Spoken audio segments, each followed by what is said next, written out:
What if I told you that every single villain in the Kung Fu Panda franchise, Tai Lung, Shen, Kai, and even the Chameleon, didn't become evil on their own? What if something was pulling the strings the entire time? Not a person, not a master, but a place. There is a theory hiding in plain sight across all 4 Kung Fu Panda films, and once you see it, you will never look at this franchise the same way again. Because the spirit realm, the place we've been told is a peaceful afterlife for Kung Fu masters, might actually be the most dangerous force in this entire universe. And the most terrifying part? Po has already stepped inside it, twice. Stay with me, because this goes deeper than you think. Let's start with something nobody talks about.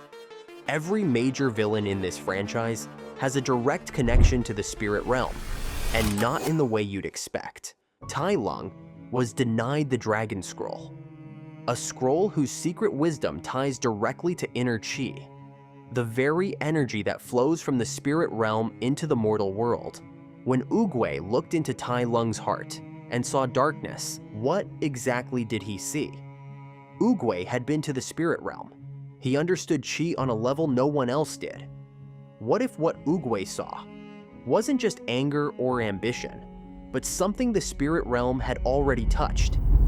Then there's Shen. His weapon, the cannon, it was designed to destroy Kung Fu itself. Think about that. Not to conquer territory, not to defeat armies, but to destroy the very art that connects the mortal world to the spirit realm. Shen's soothsayer saw his future in a vision powered by spiritual energy.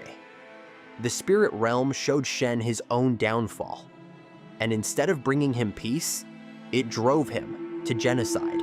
Now look at Kai. This is where things get undeniable. Kai didn't just visit the spirit realm, he was imprisoned there for 500 years. And what happened? He came back as a monster. He came back stealing chai, turning masters into jade zombies. And he was more powerful than ever. The spirit realm didn't rehabilitate him, it weaponized him. And then the Chameleon, a small, overlooked lizard, rejected by every training hall in China. No connection to great masters, no legendary backstory, and yet, somehow, she developed sorcery powerful enough to rip souls out of the spirit realm and command them. So where did that power come from? Here's the answer. The spirit realm is not a paradise. It is a furnace, and every soul that enters it either gets burned or comes out burning others. Think about how it works. When Oogway died, he drifted into it peacefully, because he had already mastered its energy. But when Kai spent 500 years there, he became corrupted, obsessed, hungry for power. Same realm, 2 completely different outcomes. Why? Because the spirit realm amplifies whatever is inside you. If you carry peace, it gives you peace. But if you carry even a shred of resentment, fear, ambition, or pain, it feeds it, it grows it, it turns a crack into a canyon. Now apply this to everything. Tai Lung was being trained to inherit spiritual power. The moment Oogway sensed darkness, he cut him off. And that rejection didn't fix anything. It made him explode. Shen saw a prophecy, and instead of preventing violence, it caused it. The spirit realm didn't protect the innocent. It armed the guilty. Kai entered as a warrior and came back as something far worse, not purified, transformed. And the Chameleon? She found a back door. She tapped into spiritual energy without ever earning it. She is what happens when power reaches the wrong hands. Do you see it now? The pattern? The spirit realm doesn't stop evil, it creates it. And that brings us to the most chilling part of this theory. Po has entered the spirit realm twice. Once in Kung Fu Panda 3, and again in Kung Fu Panda 4. Now remember, the spirit realm amplifies what's inside you.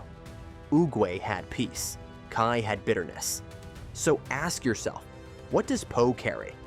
On the surface, Po is joyful, innocent, but underneath, he carries trauma. He lost his family. He carries identity struggles. And in Kung Fu Panda 4, he carries doubt, the fear that he's not enough. And here's the truth. The spirit realm doesn't look at your strengths. It finds your wound. Tai Lung, rejection. Shen, fear. Kai, betrayal. Chameleon, insignificance. Po, one question. Am I enough? And if the spirit realm feeds on that, then Po could become something we've never seen before. So here's the full theory. The spirit realm is the true hidden antagonist of the Kung Fu Panda universe. Every villain, a result of its influence. Every hero, someone resisting it. And Po, he stands right in the middle, the one who has touched that power more than anyone else.